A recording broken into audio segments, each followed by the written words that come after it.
Welcome to the Write It Down podcast with the 1513 Network. I'm your host, Brooke Murata, bringing you one-on-one interviews to challenge, inspire, and encourage. As you can see, I'm in a living room and kitchen setting, not in my normal studio.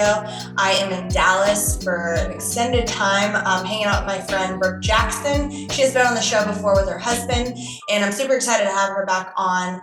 Our friendship has gone through so many different seasons together, and it's super exciting to be here. We share some of the things that have happened in our life over the last year and a half since we've seen each other, and we just have a lot of fun on this episode. We also introduced our new podcast that her and I are about to roll out together if everything goes to plan. But thank you guys so much for tuning in, and you know what to do. Sit back, relax, and get your pens ready because this is Write It Down. Welcome back to the Write It Down podcast with the 1513 Network. I'm your host, Brooke Murata, bringing you a Dallas edition of this podcast with my friend, Brooke Jackson. I'm super excited to have you on. Thank you so much for having me. This is so great. So the reason why this is happening in Dallas is because I was supposed to stay for 3 days, and it turned into an 8-day excursion. Mm-hmm. So you guys know that I bartend. And every time I'd get a shift, I was like, maybe I should just give it up so I could stay. She's like, yeah, man, I don't want to pressure you, but you totally should. And then it just kept rolling into me staying here for a lot longer. Yeah. So I'm super excited. There's a lot of things that we can talk about. We have decided to start our own podcast. Yeah, that's new. I'm excited. That's new. You know, I want to promote it and tell people, but then I also know our personalities that it might take about 3 to 5 business years to come out. No, exactly. Yeah. It's a really great concept. Yeah. And it's us, so of course it's gonna be amazing. Not gonna lie, but it's it could never come out. So yeah. So no, we're being brave with it. So we are. It'll be fine. Yeah. Right, exactly. Well, the last time that I was here was last January 2021, so a year and a half ago. What has changed since then, me being in Dallas? Oh my gosh. Tell the fans. So a pretty big thing is I gave birth to a human being. Yeah. And she's living. She's alive. And thriving and growing. And she's 9 months now, which is wild. She's walking. Mm-hmm. She's doing all the things that 9-month-olds do, except for she's so advanced. Yeah. Well, what's cool about this too is the last time I was here, we were praying for you to get pregnant and all these things. So it's so weird to be on the other side with a live human. Yeah. And and seeing it's that. so cool because again, for those of you who don't know, Brooke and I met at the University of Florida. Brooke was a basketball player there. I was not. I didn't make it. I didn't make it because I never tried, and I'm also 4'11".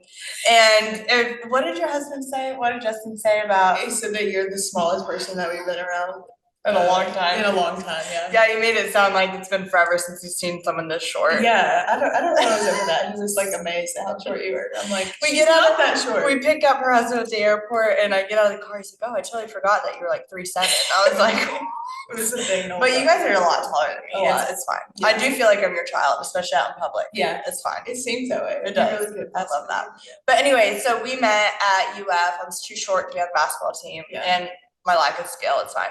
We met in our religions class, and she was catty corner in front of me, and then we just clicked.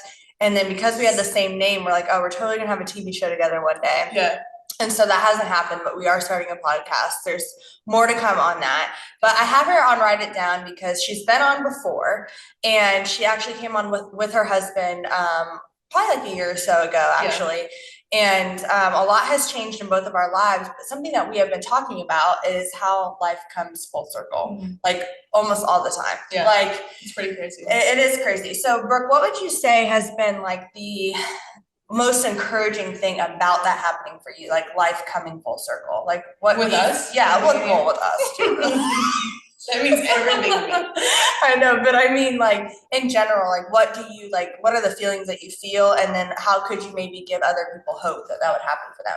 Yeah, I mean, I've seen it happen in a lot of areas, friendships, relationships, with my husband, Luna, obviously, her life. I don't know. I mean, the encouragement I would give is just keep believing, keep hoping, and like knowing that there's good for you. Mhm. I think the last time you were actually here, I was in a season of thinking that God didn't have good things for me. Yeah. And you actually spoke into my life and told me that God, specifically, God has good things for you. Like God is not going to forsake you. And that just like completely, I don't know, I just clung to that and just started believing it. And then, not that that's how it works out all the time, Right. but No, but it helps. yeah, For once sure. I was like looking for the good and Mhm. believing for good things to start happening, then I don't know. I just feel like Yeah. either way, like it works out the way it's supposed to. Yeah, I know, like for me, I'm a catastrophic thinker. Yeah, totally. 100%. Yeah. Like I always joke, like if there's a deep end, I'm gonna jump for it. Like there's no shallow end in the pool for me. It's like all or nothing angst.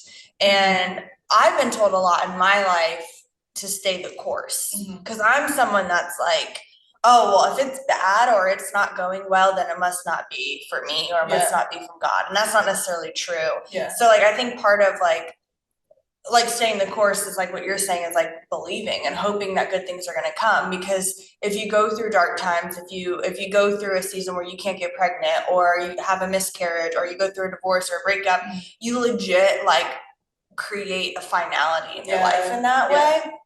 And it's funny because I am not a binge TV show watcher until recently, and I've been watching Stranger Things, and I actually just turned it off to record this episode, so you're welcome. She just finished season 3. I did. I just finished season 3, and at the end, sorry to spoil this for anybody, but I think everybody's on season 4 by now. Probably. Like actual fans that aren't if you haven't, turn it off. Yeah, turn it off right now if you don't want to know what happens at the end of season 3. But Hopper is like writing this letter to 11, and it's basically talking about how he never thought he would feel again. He never thought that, because he lost his daughter and lost his relationship with his wife, and like life just kind of moved on and he felt stuck. And then new things began to grow in his life, and he was like, I never thought I would feel again. Yeah. Like I'm sitting here on the couch crying, and Brooke's like, literally, she goes, do you want to sit in your sadness or do you want to know what's going to happen? I was like, it was more gentle than that. I was like, do you want to feel this moment? Like, do you want to it was more gentle, but pretty much all I heard was, do you want to keep suffering or do you want to hear the hope that's happening? But anyways, it was so perfect because that is like what we have been talking about. I feel like this whole week that I've been here, it's just like things aren't always final, like in a good way. Like, praise God. Thank God we don't stay in the places of darkness and exactly. and sadness and overwhelm. Exactly. Yeah. So what would you say to those out there about maybe like the first step of seeking help, whether it's counsel, medicine, church, groups? Like what would you say, because you've been in seasons where you've been stuck. So what was some of the first steps that you took to get out of that? I think for me, I shut down and kind of like just go into myself, like retreat into myself in my head, and I'm like, okay, I don't know, I just stay there. So I think that just like allowing yourself to be open to help, and knowing that you're worthy of it. I think for me, I don't know, I would just like get really down and disconnect from God and disconnect from all the relationships around me. So that word worthy that you just said, were there times where you felt like you weren't worthy of help? And like, why though? Is that like just something you've always, I mean, I think a lot of people can resonate with that. Is there just like, oh, I'm here to help others, like I can't get help myself. So kind of maybe dive into that a little bit about being worthy of help. I think it was more that I didn't want to get help. So it's more like that I'm worthy of getting the help, you know, who I'm supposed to be and who I am outside of this dark place is worthy of that, you know, and even me in that dark place is worthy. But it's like, it's worth fighting to get help and to be open to it, you know, like, I don't know, I'm just like, I'm fine, I'm gonna get out of this, like whatever, but it's like, we're not supposed to stay in those places. At all. And I think that's just the thing is like, you can legit put, going back to like what we talked about, like put a final stamp on something, like the finality of a hard season. And like, I don't know, we were talking about this because our friend is actually here as well, and she's watching Luna as we speak. Thank you, Leah. But thank you, Leah. But this is January of 2021 that I came out here and I met Leah. Leah was staying with Brooke, and I was starting to go into like my dark place, and I had like no idea what I was in for. Like, if you would have told me that next 6 months to a year was going to be like me crawling out of dark spaces in my brain, I would have been like, why? Like, nothing really happened for me to get there. I mean, there were things that happened. I'm not going to negate natural life things that happen to get you in a dark place. But I was just like, I would have believed you because like life was fine, and it was fine. Yeah. And it was kind of just the start of like my own tinkering in my brain when I was here. And then I like left, and I mean, I always say this, and I kind of kick it down the road of like my own mental health, because I will open up about more of those details eventually when the time's right. But you were such a pivotal part in that, in a good way, not in a bad way. I mean, you were so pivotal in my dark place. Like, yeah. Was it the 7-Eleven? But anyways, so it's really cool to be here a year and a half later, and then like Leah came and met us up in Dallas, and we're all just sitting on the same couch, and I just never would have thought that I would be in a brighter place. Yeah. And so that's kind of like the full circle of like, don't put finality on your season. If you're home with kids right now and all you see is just dirty diapers, and you're waiting for 5 o'clock to hit for your husband to get home or whoever, just don't like make that the trajectory of your life. Like, this is just going to be my forever, because it's not. Like, life is always changing. Things are always happening, sometimes good and sometimes bad. What would you say, because your husband plays in the NBA and has played in the G League and all these different things, what would you say with his schedule and season always changing and him always being on the go, how do you guys stay anchored in your marriage during those times? Well, so we were long distance for 6 years before we got married. So I think that we like kind of had space there to figure out what worked for us as far as him being away and communication. Yeah, keeping the communication strong. But I think just us knowing like that we're gonna be all right at the end of the day. Like, no matter where he goes, like, we're in Sacramento and we built a nonprofit there, or founded one, brought Gigis Playhouse out there. And it was everything to us, or to me specifically. And being taken away from that and him getting traded to Dallas was like so catastrophic for me, because it took so long to find community there, and like leaving college and being an athlete my whole life to now being a wife, which what the heck is that? And it was just a lot. And so leaving there after that, just knowing that we're okay. Like, I didn't think that I was gonna be okay following that, and then I was. And just everything in between. He's been traded 3 times since then, and it's like every single place that we go to, we see God there, and we know that he's going to take care of us, and we're going to be all right. And I think that our marriage is stronger than it has been at this point, 5 years in, than I ever would have imagined it being when we first started, you know? So I don't know, I think that just the confidence that I've gotten from seeing God in those really hard times is like, just my confidence. Completely. Absolutely. And I think that's the thing, right? Is like, the more like road time you put in with God, or the more road time you put in with another person, the more there's confidence there. So you've had like this long history with him and of long distance. And, you know, when we were in college, he was up in North Carolina playing basketball, and like, you guys, the only thing you guys really did have was like holidays to see each other, or FaceTime dates, or whatever you guys decided to make time for. And then you come into this life, and it's like, okay, you think when you get married, you're going to see each other all the time. But it's like, no, he's going to be gone 8 or 9 months of the year, like traveling. So that is definitely something hard. And that these 2 people are literally built for it. It's insane. And I think that sometimes the harder life gets, the more opportunity you have to see the Lord, which makes for like a really hopeful story. And that you're not always going to be like stuck in that. We're going to take a quick break to discuss Write It Down's brand new website. You can head over to widpod.com, WIDPOD.com, and see all the goods. You'll notice a banner at the top of the page that says Learn More. If you click that link, it'll show you how you can support Write It Down. P.S. My favorite part about the website is the WID wall, which is a collection of all the Write It Downs from the show. This podcast is made possible by the 1513 Network, so show the network some love and support by listening to their other shows. If not, just stick with Write It Down, because I'm the coolest, the realest, the illest. Now, back to the show. Tell us a little bit about Gigis Playhouse and like what that looks like in Sacramento, and then what part it's played in your life being a part of that organization. Yeah, so I think that we talked about it a little bit on the first podcast. Yeah. But Gigi's, like, it's just the most amazing organization, and the fact that I was able to be a part of it was like just pretty unreal for me.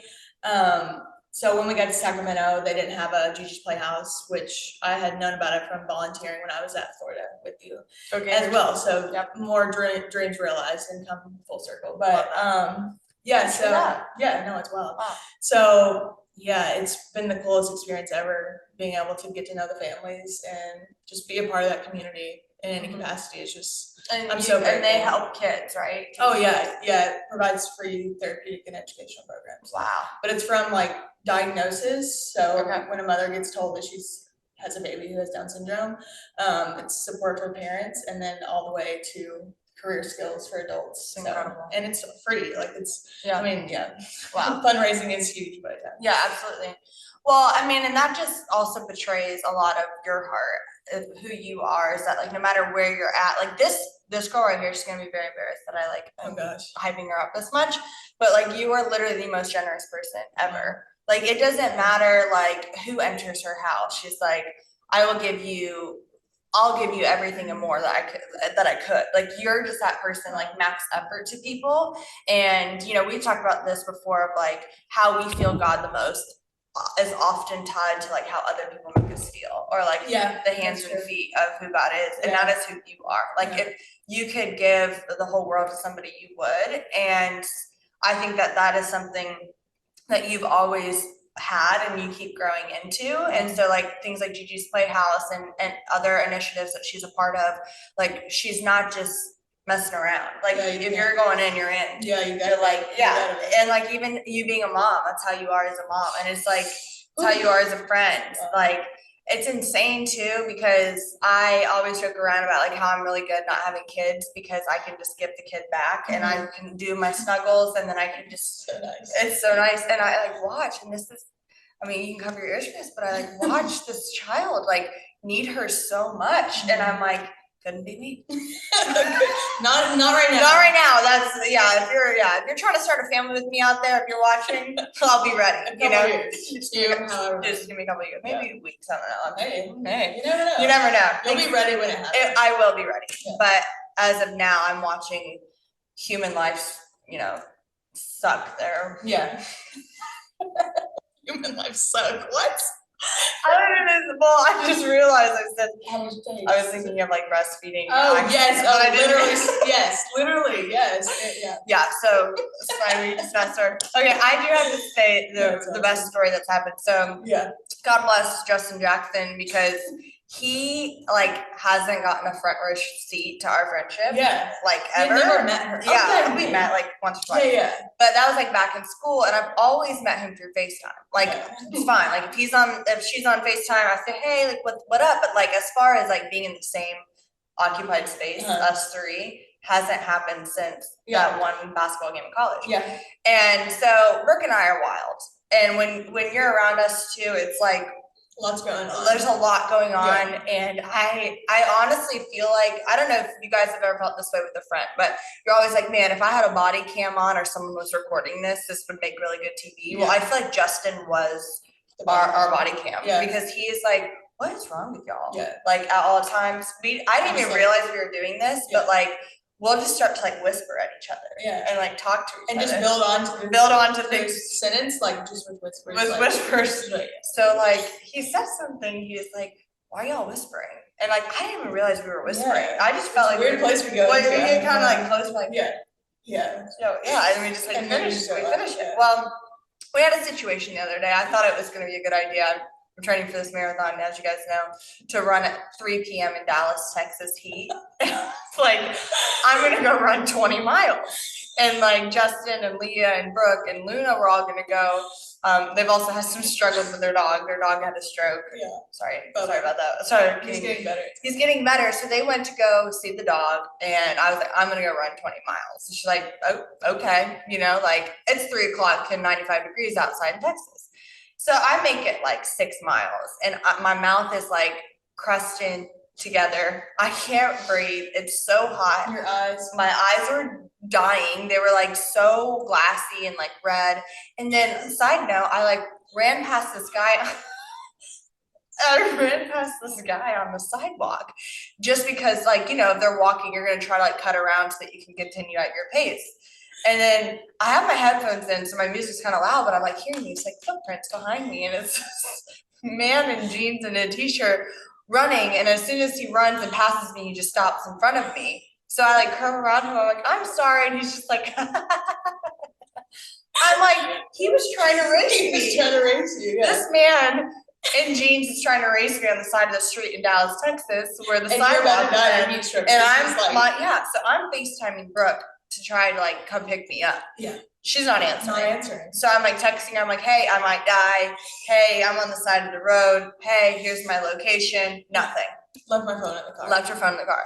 Finally, I make it to 7-Eleven. And this is like a deluxe 7-Eleven. It's like a 2-story. Yeah. The nice, nicest one the nicest in America. 100%. Like so nice.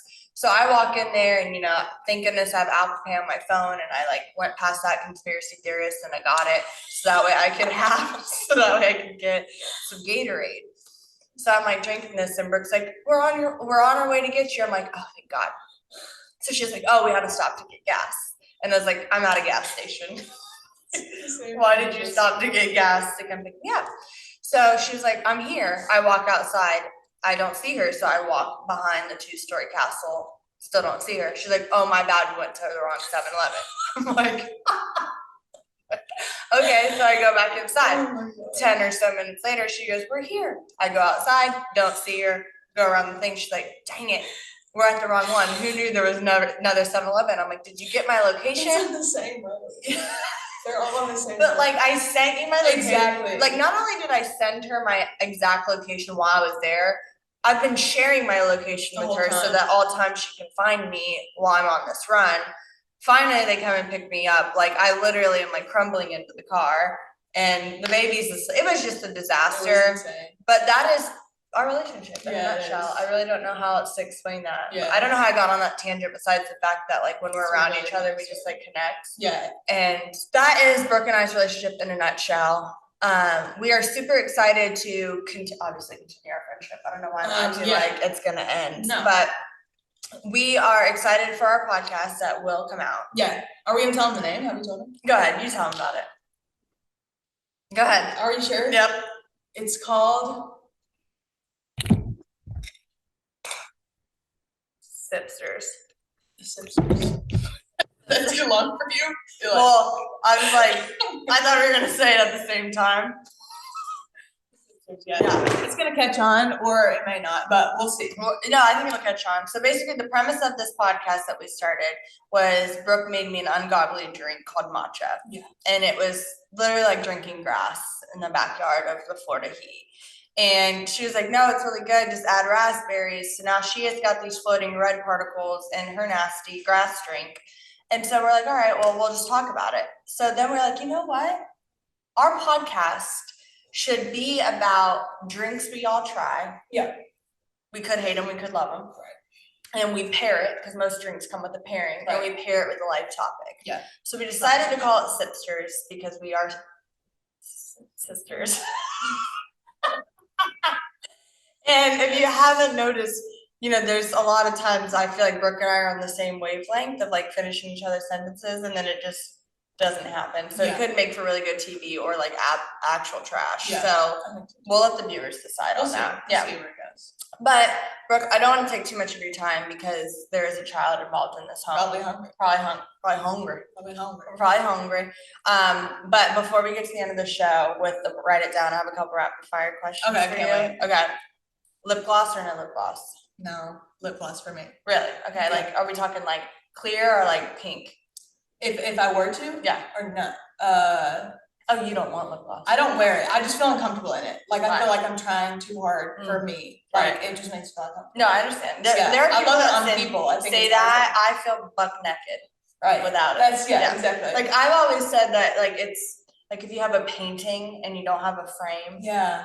Okay. Like, how hard is that? I can see that. Yeah. Maybe a little lip stain. I'm like, here for a lip stain. Like a little. Okay. Yeah, but no gloss. Okay. Candles or oils. Ooh. To smell your house. Oh, probably candles. Yeah.